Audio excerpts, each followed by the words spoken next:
அழிஞ்சு போகிறதுல அழியாது தேடணும். அழிந்து போகிறதுல அழியாது தேடுறது என்னென்னா சாகாக்கால், வேகாத்தலை, போகா புனல். இந்த 3 தத்துவம் நமக்கு புரியணும். இந்த 3 தத்துவத்துக்கு நம்ம புரியணும்னா வாசி பயிற்சி பண்ணணும்.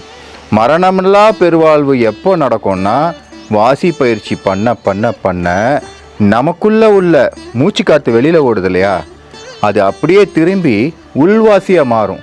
உள்வாசினா இங்கே காற்று நின்றோம். என்னைக்கு ஒரு மனிதனுக்கு வெளியில் வர்ற காற்று நின்று உள்வழியாக ஒரு ஓட்டம் ஓடும், அந்த ஓட்டம் வந்து அவனுக்கு மரண கட்டுக்குள்ளே வந்துடும். அந்த மரண கட்டுக்குள்ளே வந்த நாளில் இருந்து அந்த மனிதன் வாழ்கிற வாழ்க்கையே வேறு. அந்த மனிதனே கிடையாது, மகானாகிய ஒரு சித்த பெருமானாக மாறிய ஒரு நிலை தான் இந்த கலை. இந்த வாசி கலையை கற்றுக்கிட்டு நம்ம உடம்புல உள்ள எல்லா விதமான ஃபிசிக்கல், மென்டல், எமோஷனல் இது எல்லாத்தையும் தாண்டி ஒரு நிலை பெறும் பொழுது ஃபஸ்ட்டு வாசி சித்தி ஆகும். வாசி சித்தியான நான் சொன்னாலே மூச்சு காற்று நின்றோம். மூச்சு காற்று நின்னா மரண கட்டுக்குள்ளே வந்துடும்.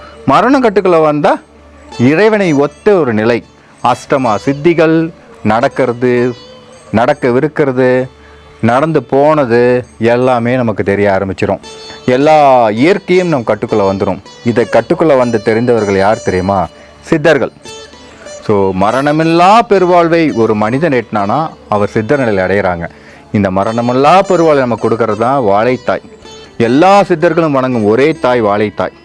இந்த வாழைத்தாயை பின்பற்றி பஞ்சபூதங்களையும் நம் கைக்குள் அடக்கி, அந்த பஞ்சபூதங்களை அடக்கும் பொழுது நம்மளுடைய வாதம், பித்தம், கபம் 3மே சமமாகி, அதற்கப்புறம் நமக்குள்ள வாசி சித்தியாகி, அதற்கப்புறம் பல நிலைகளை, அதாவது சரியை, கிரியை, யோகம், ஞானம் என்ற 16 படி, சரியிலிருந்து கிரியை, சரியிலிருந்து யோகம், சரியிலிருந்து ஞானம், கிரியையிலிருந்து சரியை, கிரியிலிருந்து யோகம், கிரியிலிருந்து ஞானம், யோகத்தின் ஞானத்தில் யோகம், இப்படி பிரிஞ்சு ஆணவம், கண்மம், மாயைன்ட்டு அது ஒரு மூணாகி கடைசியில் பிறக்கிறது தான் ஞானம். அப்போ 18 படின்றது என்ன அர்த்தம்?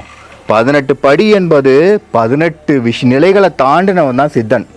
அப்படி தான் உருவாகிறது சித்தர். ஸோ சித்தர்களும் அதுக்கு தலைவியான வாழைத்தாயும் இணைந்தால் மரணமில்லா பெருவாழ்வு பெறலாம்.